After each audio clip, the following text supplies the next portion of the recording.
Hey guys, JB here from Alpha Wolf Consulting. All right, coming to you with the next segment of activities, which is by far my favorite, and it's full brain activation activity.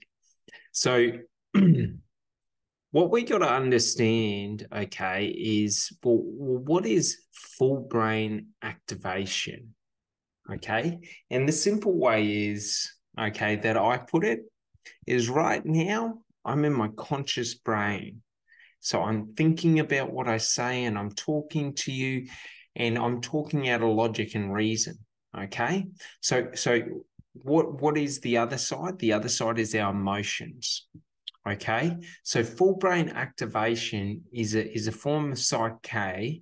Okay. It's a base element of Psych K where psychology, kinestology. So body movements into activation of the brain. So what we got to understand, okay, is my left hand is controlled by my right hemisphere. My right hand is controlled by my left hemisphere. When we cross both hands into our different sides, I'm not too sure what the word is for that, but basically when we cross our arms like this, and we're past the wrist, I usually say it's safe to say halfway down the arm, okay? And we want to be about halfway, okay? When we're in this state, okay, what happens to our brain is now both sides are simultaneously activated. Now, through meditation and through quieting your mind, you can actually learn to feel the activation of your right hemisphere. So what that means, okay, is when I'm in full brain activation, I now have conscious control over my emotions in terms of I can understand them because my emotional side or my subconscious and my conscious brain are simultaneously activated. And it's a really cool thing because when we understand this, we're able to do some really cool practices like reprogramming our subconscious thought. All right. And that's part of what these activities will cover is a brief look at reprogramming your subconscious thought. All right. So it's really cool stuff. But what we got to understand is at the deeper end, okay, when my logical brain and my illogical brain are both active, okay, so my emotional side is active, my logical side is active, okay, now I have the ability to logically understand my emotions, my feelings, my fears, all of those subconscious thoughts. Okay. So it's really, really interesting. But in self-development and personal development and all of that jazz, this is where the magic happens. Okay. How I describe this is it's black voodoo magic. Why is it black voodoo magic? Because when we can implant and reprogram our subconscious thought patterns and our subconscious beliefs, what we're able to do is we don't think any different. No, we feel different. So when we're able to do this properly, okay, and I'd always say check out Psych K, psychology, kinestology. Check out Bruce Lipton. He's one of the creators of this process, and it's a very, very cool process. And if you jump on YouTube, there's heaps of content from him where they talk you through it. But to really understand this, okay, you gotta practice, but you gotta understand the foundations of what we're in essence doing. Okay. So, we got to have respect at the utmost. Okay. When we do anything to do with our subconscious. Okay. Because when we mess around with our subconscious, it can like we can do a fair bit of damage if we're not respectful. Okay.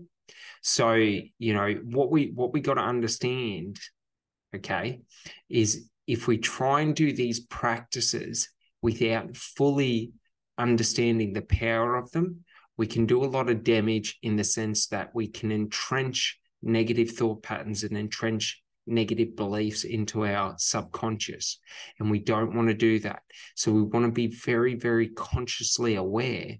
But also remember, there's not much you can do in terms of damage. You just have to know what's happening. So what I'll do is I'm going to explain it a little bit deeper.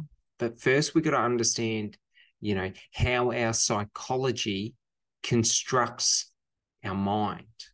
Okay? And how does that happen? Our thoughts influence our beliefs influence our emotional states influence our feelings, and our feelings influence our biochemical responses. So if we're unaware when we're doing these practices and we really entrench in negative thoughts and really, really back up those negative thought patterns and those negative beliefs, what it means, okay, is we will feel negative. We will feel, hopeless, whatever it may be. So there has to be a great, great, great deal of respect for yourself when you embark on any kind of subconscious reprogramming, because you have to respect yourself enough and you have to have utter confidence, okay? And utter certainty in what you're doing, all right? Because our subconscious holds our emotional states and our feelings, okay? So if we entrench, negative beliefs into our subconscious through poor use of language, through focusing on negative beliefs and negative outcomes, what we will do is we will empower those negative thought patterns and those negative beliefs. And the problem with this is it's in our subconscious. So right now, I am unaware of my subconscious. My subconscious thoughts are my feelings. They're how I'm feeling in this moment. It's my emotional state. These are the thoughts that I don't see in my conscious mind, that I don't control. Okay, so the importance of full brain activation, and I'll explain it through, some of my learnings in terms of I did invest a lot into, learning and implementing different practices around self-belief and around, self-worth and, self-love and all of that jazz. But the problem was I consciously thought it. I consciously knew I was worthy. I knew, I had self-belief. I believed in myself consciously, but I never got the results. Why? Because subconsciously, nothing had changed in my thought patterns or my beliefs. Okay? So no matter what work I did on my conscious brain, okay, I never felt the results. And that's why this is black voodoo magic, is because when you finally feel self-worthy, okay, and you deal with that subconscious behavioral pattern, what happens is you feel different. And it's not a bad different. It's that you sort of have this different feeling about yourself. And it's something just under the surface where you can't put your finger on it, but you're happy. You feel really good about yourself. And you don't understand why. And why is that? Because your subconscious doesn't understand logic, doesn't have language. Okay? So you're feeling these ways, but you sort of can't put your finger on how it happened. So I always advise people to, look into Bruce Lipton, look into psychology, kinesiology, okay, and really invest the time into understanding it, okay? And in later workshops, I'll do a deep dive into it where I explain it at a very high level, all right? But what we got to understand, right, is with our thoughts, okay, we can either choose to implant our own thoughts in our subconscious, or we can leave it to our environment and society and our, the external environment to condition it for us. Okay. So one way is we can choose what we want in our brain, in our mind, in our subconscious, and our conscious mind, or we can choose to let society implant all of that, all of those beliefs and thought patterns in there. Okay. And we don't want to leave it up to society, because society is freaking negative. And you can argue society is amazing, society is great, society is this, society is that. That's great. From my personal experience, society is a negative fucking place. It's fucking bullshit out there. Okay? People tear you down because you're different. They tear you down because of jealousy. They tear you down because of intimidation. They tear you down because they want you to be lower than them so that they can feel good. Now, I'm not saying that's everyone. There is a plethora of amazing people in this world, okay? But the downside is, in your day-to-day life, there's going to be more shit cunts than there are good cunts, okay? So understand that we don't ever want to outsource, okay, our conscious thought. We don't want to outsource our beliefs, our thought patterns, our emotional states, our feelings, or our biochemical responses. We don't want anyone else in control of that, because if someone else is in control of that, you are in essence their slave, because you will never have it unless they give it to you. So what we want to do is we want to bring all of that internal, and we want to start taking control of that. And like in other parts or other segments of this workshop, okay, I hope you're getting it by now, but there's a process to this. Starts with your thoughts, leads to your beliefs, goes then to your emotional states, then you start feeling it, then you start to get the physical responses from it in your body, okay? And what is it all rooted in? The narratives that we tell ourselves, okay? So reprogramming subconscious thoughts is no different to reprogramming our conscious thoughts. The only thing is when we're in a state like I am now, where only my left hemisphere is open or is active, okay? Any work I do is just in here. So I'm not going to start feeling it. My emotional states aren't going to change, okay? So what we have to do, and look, there's many ways to skin a cat. So for example, if you would like to feel happier, just smile. If you smile, that's a physical response. So if you force yourself to smile, if you force yourself to be happy, your brain doesn't know the difference. So if you do it enough and long enough, you'll start to get those chemical responses of being happy. Okay? So there's many different ways to get around it, but this is just having a single process, an easy process that's highly replicate. We lost that word. But basically something that we can replicate, okay? Replicable. I think that's the word. I'm not too sure. But basically, if we follow a process, it makes it easier for us to test and measure, okay? So that's all we're doing, is we're just trying to create processes that we can do over and over again for different areas of our life or different thought patterns, narratives, beliefs,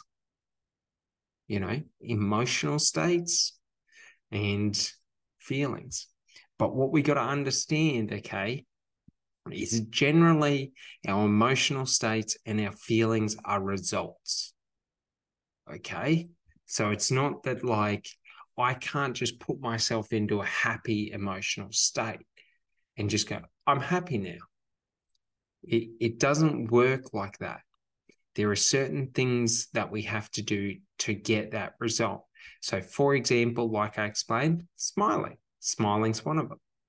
Another one is if I want to feel happy, go and do something nice for someone. Be nice to someone. There's all these different ways that we can hack our brain in terms of, getting those biochemical responses. So, for example, if we do something nice to someone or for someone, it gives us oxytocin. Okay, so we get that oxytocin rush. Just like if we hug people, releases oxytocin. So we got to understand, well, why does our brain do this? It's evolutionary traits about making us more integratable together. Otherwise, we would never be able to work as a team. We would never be able to, integrate as a society and come together, because we would always be at odds. All right. But what we got to do, okay, like everything, is first we got to understand and separate what are our thoughts and our beliefs and what are implanted thoughts and beliefs from society. And then we got to look at, well, what are the thoughts and beliefs we want to implant into our subconscious? All right. So when we understand this at a high level, and when we're able to break it down to be able to see, well, what is a true belief for me, and what is a belief that I've picked up from, Facebook, social media, watching videos, watching TV and all of that. Because you got to understand, when we watch TV, when we watch the news, when we watch movies and all this jazz, it's propaganda. Propaganda, okay, is highly targeted information that is meant to put you into a certain state of belief or a certain emotional state. So have you ever noticed, for example, a really, really good movie is Battle for LA.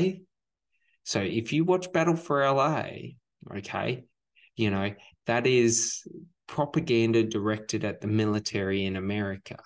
You know what I mean? Like, the story and the situation of that movie, is meant to instill a lot of pride in the military, a lot of pride in the military's willingness to sacrifice, what they would do, or what they believe they do for, the civilians. Okay. So, for example, if there was, any form of invasion or anything like that on home soil, and the civilians are at risk, the civilian population, well, the military should be, and this is the narrative, that the military should be, willing to sacrifice themselves for those innocent people, for those, weaker people, or for the people that, it's not their responsibility to fight. You know what I mean? And that's what's really driven in that movie. And it's a great movie, amazing actors. I really enjoyed it. I thought it was an amazing movie. But what we got to understand, okay, is these movies are directed at putting us into specific emotional states, because they want to draw us in. Otherwise, if they weren't doing this, the movies would be less engaging and we would have less of an emotional attachment to it. So we'd be less likely to watch it again and again and again. When we get these emotional shifts, or these emotional state changes from movies, it draws us into sort of, it's sort of a bit like a drug that if I watch it. So, for example, if I'm feeling lonely and sad and heartbroken, and I watch a romantic comedy, or I watch, a bit of a romantic movie, it's going to make me feel better. It's gonna make me, because I'm experiencing through, the sensation of watching, through the storyline, through the acting, of how it draws you in. So understand this, that it is a form of propaganda. okay? Because it's conditioning responses from us, okay? And that's what propaganda does. Propaganda is all about conditioning us and conditioning responses in us, okay? Just the same that the news is, that, the news, especially, you can look at the war in Ukraine. So there's not a whole bunch of news agencies that are, promoting propaganda for Russia or for Russia's things. No, majority of the news is directed at, we believe that Ukraine, has a right to be an independent country and to have their own democracy and their own national identity. So we promote their heroic fight against, the oppression that Russia is doing, against the unjustified attack and all of that. Now, nothing in life is black and white. There's no right or wrong. There's no meaning in life. Both sides have claim. Both sides have cause. Okay? It doesn't excuse the actions. Okay? Ukraine has the right to defend itself and the right to freedom and the right to democracy. If we look back 100 years, 200 years, Russia, it was a part of Russia. It was a part of the Russian Empire. You know what I mean? Ukraine had their democracy in like 1992 and they became an independent country. Like what would happen if, say, for example, take America, if Texas decided that they were a part of Mexico now? Because in the 1800s, Mexico owned Texas. So, things like that, like, for example, okay, if that were to happen, who's right, who's wrong? No one, neither side is, because there's no universal truth. All these truths that we're told, all these beliefs and all of that jazz are just people's opinions, okay? Now, none of this, what I say, excuses any suffering done. Like, the thing is no one deserves to be killed for no reason just because Russia wants to secure their borders. Do you understand? Like, it doesn't excuse anything, but neither of them are right and neither of them are wrong, because they both have their own different opinions on what is right and what is wrong. Just like the media, okay, thinks that they have their opinion of what's right and real and what's wrong. Take, for example, Donald Trump and Joe Biden. In the news, I only ever see negative stuff about Donald Trump. I'm yet over in Australia to see negative stuff on Australian media about Joe Biden. Yet the IRS has come out and it's now known that $30 million plus his family has been given through Hunter Biden, okay, for exclusive rights to the president or to the vice president. Corruption's real in this world. That's how we do. Do you understand? But the media skewed it. So we got to understand that everything is propaganda. So we got to be able to discern for ourselves what is our truth and what is other people's truth. Because in our life, our truth has to be the most important thing for us, has to be our rock, because there is no universal truth. What I know inside is my truth. So my truth is that you don't harm other people. You don't prey on weaker people. Okay? So like, I know that if there wasn't a government and a legal system telling me I couldn't walk around and kill people, I wouldn't walk around and kill people. Why? Because it wouldn't make me feel good. Do you understand? Like these governments and these religions and all this jazz of morality and rah, rah, rah, and all that bullshit. Okay. It's all just bullshit. You've got to make up your own decision, and you've got to set your own rules in this life. Okay. And your own, validate your own thoughts and beliefs. Okay. So what we got to do, especially when we're getting into our subconscious, is we have to realize what has been implanted in there from society, from our external environment. And we've got to discern the difference between our truths and other people's truths, so that we can then control the narrative of our life, our brain, to only our truths. Okay. And we can create our truths based on other people's truths, but we have to mold them to us. Okay. Otherwise, we just become a herd. We fall into herd mentality.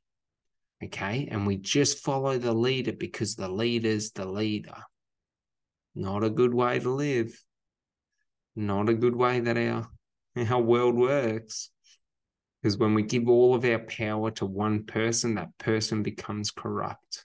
It's why communism doesn't work. It's why socialism doesn't work. It's why capitalism doesn't work. In the sense that capitalism, and the reason that capitalism works is because of the free market. The market dictates what is right and what is not right. But that's not how capitalism works these days. Capitalism works under government, and it's not a good way to live. Hence why we're in this recession. Government. Yeah. Shutting down all the economies for 2 years, printing exorbitant amounts of money, and then printing more and more money to send military aid. Now, I don't think the military aid to Ukraine is a bad thing, but we got to understand that it's these actions of printing money that is devaluing our currency and causing inflation. And why is oil prices so high? It's not because of inflation. It's because of OPEC. It's because of governments limiting, natural resources like oil and things like that. And then they allow these third parties to have a monopoly on the industry and control the prices. Literally look into OPEC. They dictate how much oil should be pumped so that they can keep the oil price high, so that they make more money for less oil. Corruption. So to get off that note, all right, what we want to do is we want to understand what are our beliefs and what are society's beliefs. And we want to get rid of societal beliefs, because societal beliefs will only ever drag us down. All right. So we got to understand that once we find these beliefs, that are not truly ours, then we reprogram them out. So what I'm going to do is I'll explain it in a lot more detail, but I'll break it down. All right. So this activity is an introduction to full brain activation. Okay. So what we want to do is we want to practice. We want to practice getting used to the experience and experiencing the sensation of full brain activation, of having both hemispheres active at the same time. And then we want to, just get used to it. This is the introduction to it. So we're not doing anything too heavy in this one, and it's all just about observing. We want to observe the thoughts and the narratives running through our mind, the experiences. We want to think about things, and then we want to basically observe the flow of our subconscious thought. We want to let our subconscious take control, okay? And we want to observe the route it wants to take us. We want to observe the narrative it wants to create, the beliefs it wants to create. All right. And the way we do this is like the other one, where we're in a sensory isolation. So we want to have no distractions, because what will happen is when we get distracted, it's going to pull us out of that state. Okay, because the more relaxed we get and the more we let it flow, the deeper we'll go. Okay, so what I do personally is I use an armchair and I lean it right back, and we just cross our arms, lay them across our waist. Okay, whatever hand is your dominant hand. So I'm right-handed, so my right hand's on top. All right. And then what we want to do is we want to cross our legs, and we want to do it the opposite. So I'm right-handed, so my left foot is on top, and we just cross our feet. Okay. And we lay there and we close our eyes, and we just do deep breathing, and we just stay conscious of our thoughts, and we just observe them. And what we'll do is, as we do this practice again and again and again, and we work through it, what we're able to do is we're just able to look at it. And while we're observing our conscious thoughts or our subconscious thoughts, the narratives being popped up. So, for example, if I think about, if I'm analyzing my day, I'm just sitting there and thinking about, what happened during this day, and then I'm observing, how was I reacting? How was I behaving? What were the thoughts or the narratives that I was that I was having about things that were happening in my day-to-day life? Okay, and we can even go deeper, and we can go into specific memories if there's anything that you want to work on. But what we're just trying to do in this exercise is we're just trying to understand and identify the different forms of beliefs or narratives that we've got running in our heads, the thought processes, like how is our thoughts going from thought to thought? How are we viewing ourselves, in terms of how we believe in the moment that we were acting, and then on reflection, how do we believe that we were acting? Is it still aligned, or is it become unaligned, to where in the moment I thought, maybe I was right, maybe I was acting in the right way, and then upon reflecting, I see that, hey, maybe I was a little insensitive, maybe I was a little harsh, maybe I could have reworded what I said, maybe I might have pushed a situation that didn't need to push, whatever it may be. Okay. But what we also want to do, okay, is the goal isn't, we're not trying to directly control. So remember in the last segment, okay, it's about getting our subconscious to work for us and not trying to control our subconscious. For example, if I tell you to control your heartbeat, that's quite hard. If I tell you to repair your body, it's hard. But up in your subconscious is doing that anyway. It does that all the time. Your subconscious is repairing your cells. It's digesting your food.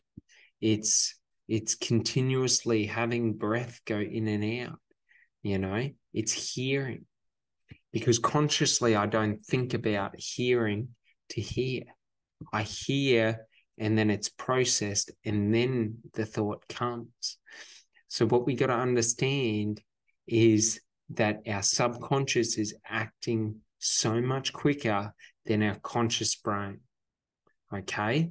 So what we want to do is, we don't want to directly control it, because if we directly try and control it and force it and say, I'm going to think about exactly this, what we want to do is we want to try and provoke it, in the essence of we want to try and get our subconscious to bring up those thoughts or those emotions or those experiences or those memories for us. Okay. And then what we do is we just allow it to happen. Okay. And we just watch through and we look through it, and we ask ourselves to let go of the past pain or let go of the emotional stress. If we identify it, if we identify negative things, we just ask ourselves to get rid of it. We ask our subconscious to just let go.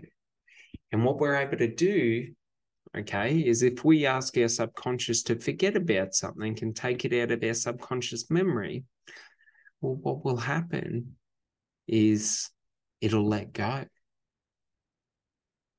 And it won't keep bringing it up to us. Okay.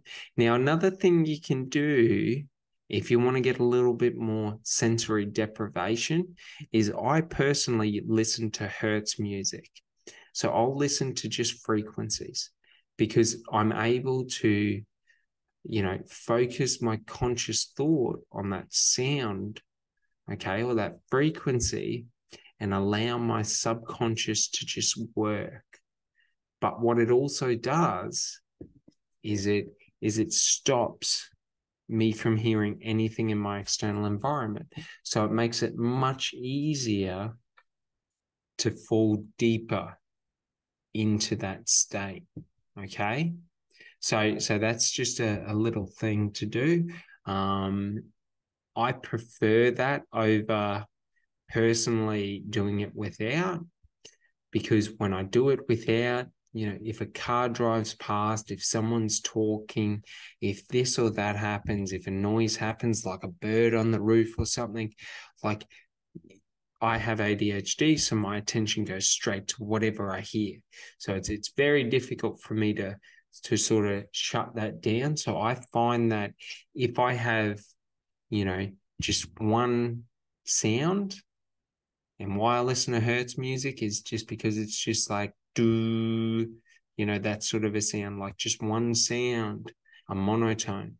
So it's quite easy and it takes less, brain space for my mind to sort of process that sound. So it just makes it a lot easier to work, to really like shut down. Because if I'm hearing cars drive past, if I'm hearing birds on the roof, every time I'm hearing those things, like my brain's trying to analyze what it is. So it's using a lot more in terms of mental space. So it just means it limits from this process. So things to think about. But also, you can get into using the different frequencies for the different chakras and things like that. I personally think that they work, and I find that they work. And one thing you got to understand, if you didn't already from this workshop, whatever you believe, if you believe it works, it works. If you believe it doesn't work, it doesn't work. Like, it's all up here, man. It's all up there. So whatever you think and believe as being true is true, regardless of what anyone else says. If you feel, like you listen to a specific frequency and you feel like it rejuvenates and regenerates you, then it does.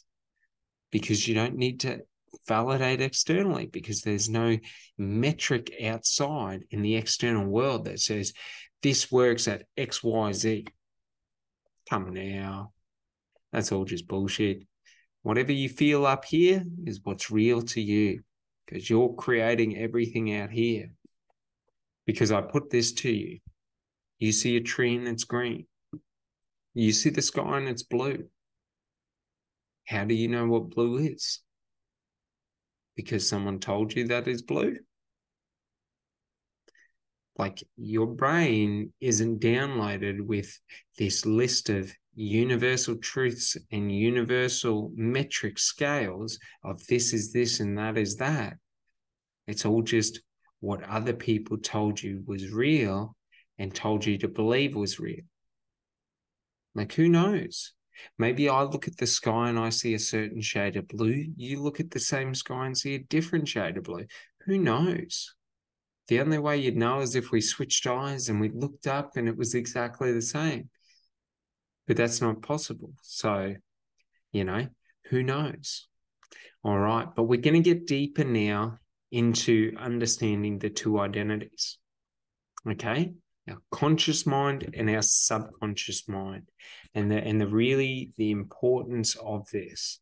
Okay, so like I said, it makes it easier for us to do things when we don't have to try and physically control our subconscious mind.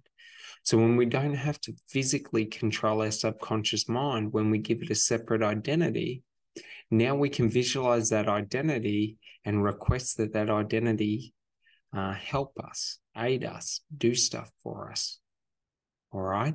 But it also allows us to improve at a higher rate or work at a higher rate. Why? Because if there is two of me up here, I can do two things at once. Because just because I'm thinking consciously doesn't mean my subconscious stops working.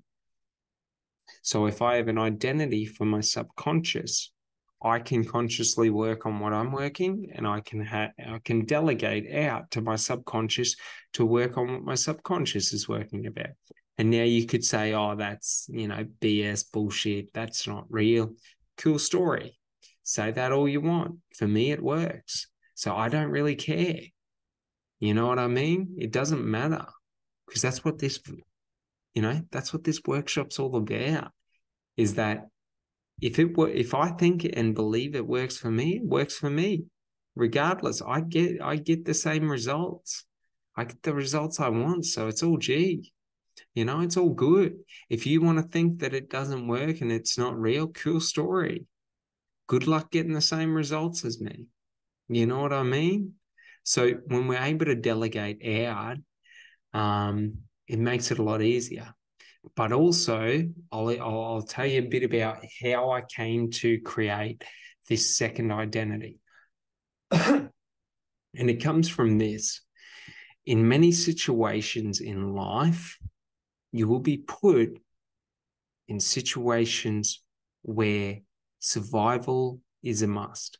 So, for example, okay, and the reason that my subconscious is called the beast is because when I was training for the military, how I used to, prepare and train, to really build my mindset to go in there, okay, was that I would imagine if I was running 10 kilometers, as soon as I started getting exhausted and wanting to give up, I would imagine and visualize that I had, my best friend who'd just been shot on my back. And there is one of two options. I can stop and he dies, or I continue and he lives. Okay.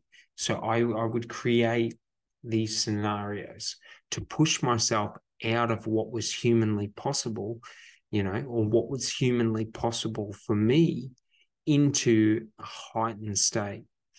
And then what I realized is in some things in life, okay, we have to get into these heightened states or these trance states. Okay. So for me, when I get into my trance state, it becomes the beast. And the reason it's the beast is the beast can do what I cannot do. The beast is not human. So when I become threatened, I become wild. The beast does not care if he lives or dies. The beast does not care about what's in front of him. He only knows to attack with everything that he has. So that when I am put in a situation where I have no choice but to fight my way out, I don't have to worry about trying to fight my way out. I just release control. I just give control to my subconscious to do what needs to be done, because my subconscious is where my emotion is. It's where my feelings are. Okay. My subconscious is where my survival instincts are. So whenever I need to do something that I didn't think was possible, or I need to do something where I need to survive, I release control from my conscious brain to my unconscious brain. Okay. To my subconscious, which is where all my survival mechanisms are, where my drive and my desire to survive is, where it's instinct. Do you get it? So it allows me to do, and go harder and push harder than I consciously think I can, because I'm no longer consciously in control. Okay. So it's a way that I created in my younger years when I was planning, because I'm an avid, not a survivalist, but like I like to prepare and stay prepared, that if something happened and I had to travel a couple of 100 kilometers out of the wilderness, that I have the ability to do that. Because who knows? Maybe I'm driving across country and my car breaks down in the middle of a forest and there's 200 kilometers to the nearest town. What am I going to wish and hope someone drives past and picks me up? Hell no. I'm going to survive. Maybe I'm out hiking and a wild animal attacks me. Now, in Australia, it's not as bad because usually it's only poisonous snakes and spiders.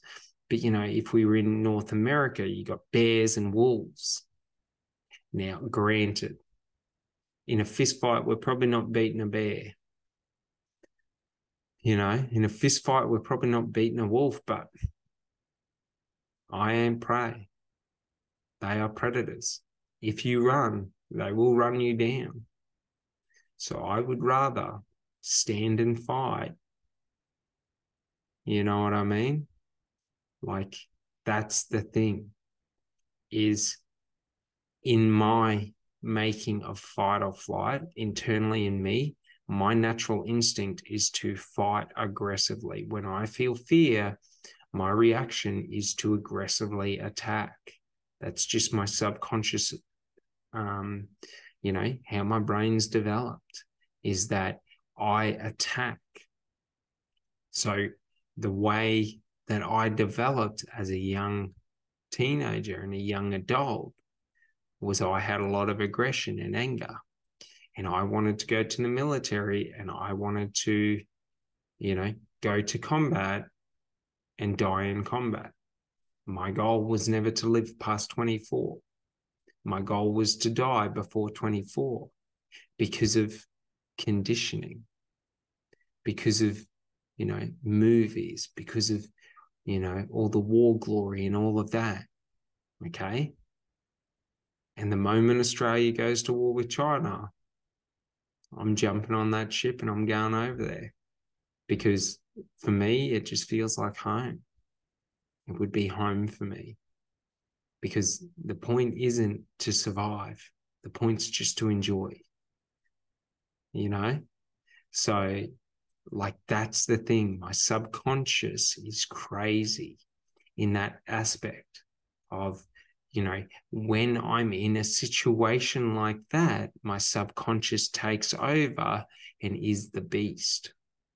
And I had to create this subconscious because throughout my life, when I was a child, between the ages of 8 and 16, I would have grown men try and attack me and stand over me and intimidate me and threaten to bash me and threaten this and that, because they had power and I had none. So I had to shape and create a persona, a part of me that was able to go to the darkest places in this world. Okay? Because I never wanted to be unprepared. Prior preparation prevents poor performance. If you're willing to go further than someone else, especially when it comes to, someone threatening you and you're ready, and you tell them, I'm ready to die today, and you're willing to go and push yourself further and you're not afraid, okay? Most people especially if they're predators, will become highly intimidated by that. Strength intimidates predators. Predators don't like strength. Predators don't like things like that. If they think that you're weak, they'll prey on you. If you show them strength, they'll run in fear because they're just cowards. So that's the thing, is I personally, got sick of people standing over me, adults.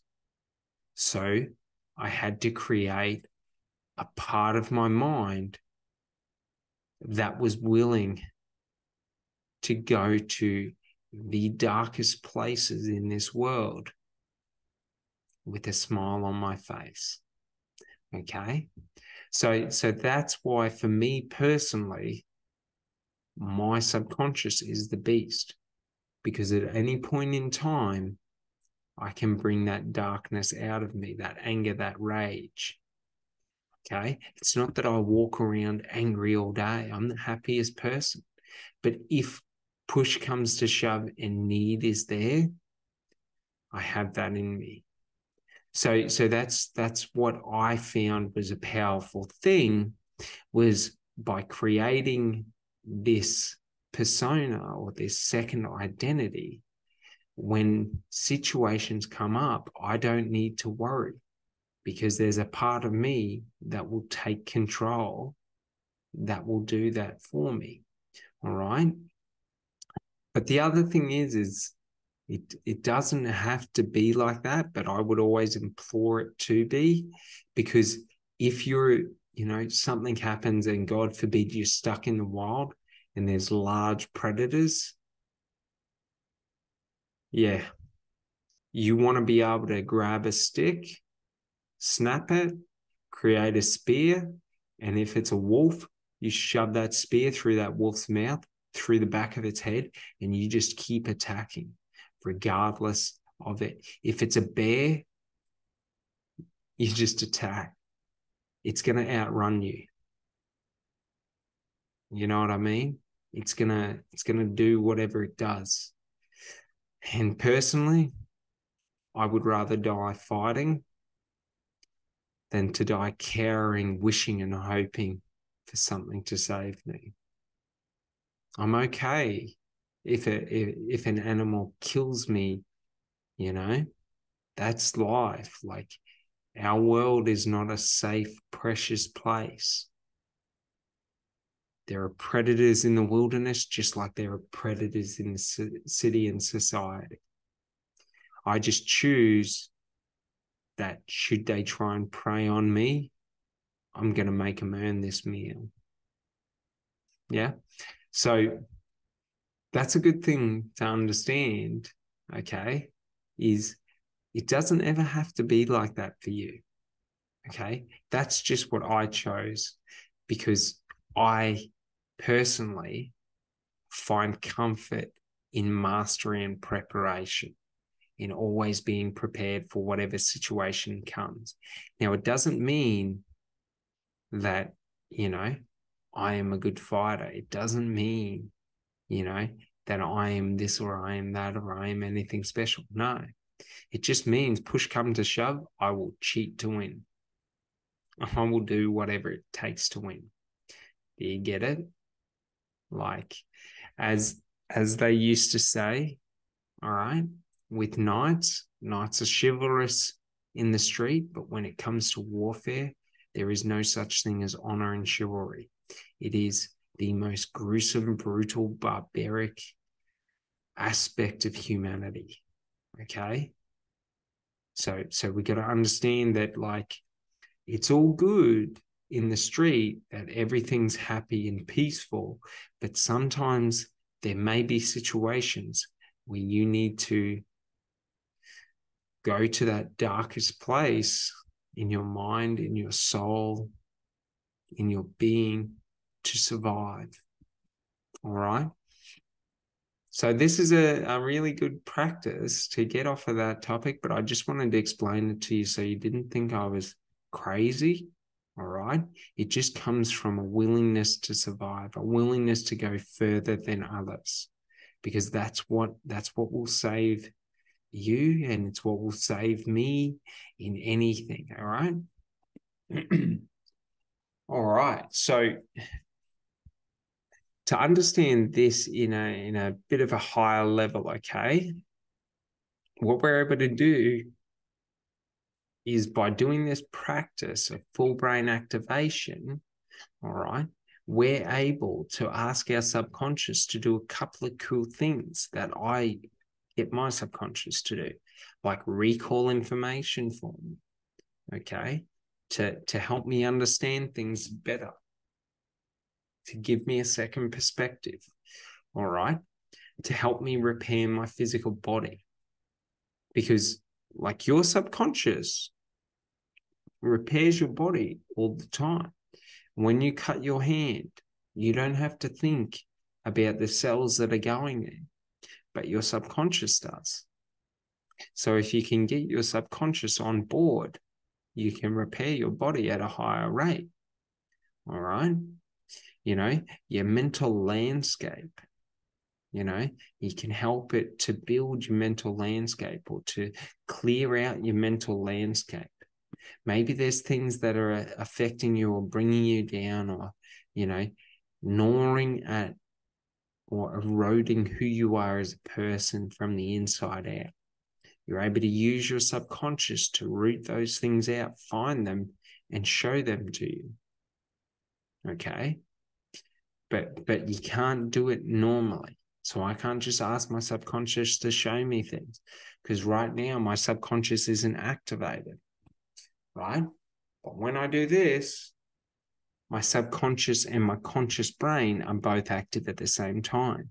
So we can get them to communicate at a higher level, because now my subconscious brain understands thought and logic.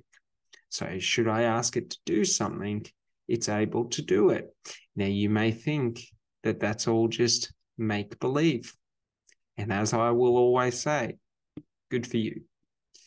That's cool. For me, it works. And I'm not really worried, because I know it works for me. So I'm all good. You know what I mean? All right. But more importantly, right, what we got to understand is there are the good sides that we can use it for, but we can also use it to help us with our negative aspects, okay? Because our subconscious is more powerful than our conscious thought. So, for example, if we get our subconscious on board and we start to repair any damage or negative thought patterns or negative beliefs or any limited beliefs that we may have in our subconscious, it really does a multitude more positive, like it gives us a lot more positive change in our life than just trying to fix our conscious mind. Because if we just think things are better and we never feel them, we'll always feel like it's not true. Whereas if we feel things are better and we don't think they are, our feelings will override our thought. Now, that's not to say always that will happen, but whichever one is stronger will usually override the other one. Okay? But without doing full brain activation, our conscious work will only ever live in our consciousness. Okay? And it takes so much work to try and fix it. Seriously, before I found out about Site K, and how I found out about Site K was when I had a mental breakdown, because I was succeeding and failing at the same time. Because I was succeeding, yet nothing was ever going right for me. Everything was going wrong for me. I had every metric of success in the material world, right? In terms of, you know, great car, great job, great income, and I didn't feel any different. I felt empty. I felt like nothing. So what that did is that led me to break down, because it wasn't true. All the bullshit of society. You know what I mean? Get an amazing job, have a great car, earn the money you want to earn, and you'll be happy and you'll feel good about yourself. And I felt lower about myself than I ever had. And it wasn't because I loved the job I was doing. It was a fulfilling job. But the problem is nothing changed up here, because consciously everything was going good and consciously I was succeeding, but subconsciously nothing was getting fixed. Nothing was changing.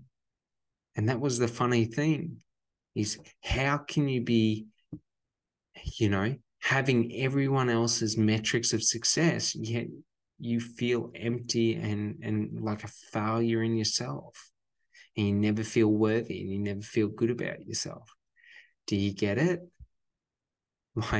That's why self-validation is so important, because it's a framework, it's the ground, it's the foundation. Nothing else will ever fix itself until we fix this, because everything that I was doing wasn't because of me. I was doing everything because I thought that's what other people wanted. I thought that's what would draw other people towards me. I thought that's what would finally make me feel good enough to be able to enjoy my life.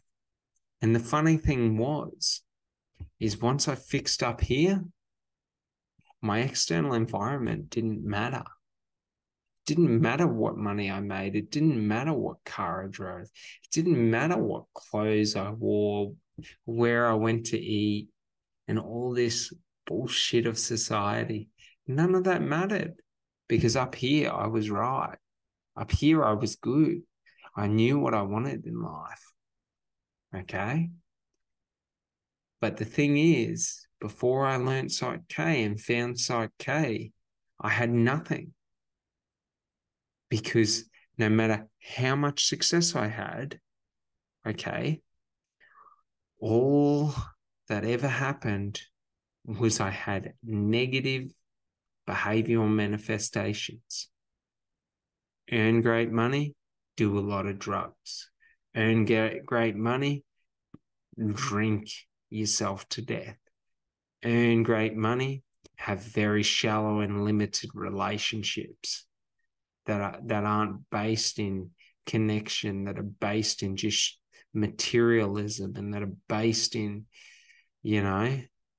shallowness. I was a very shallow person.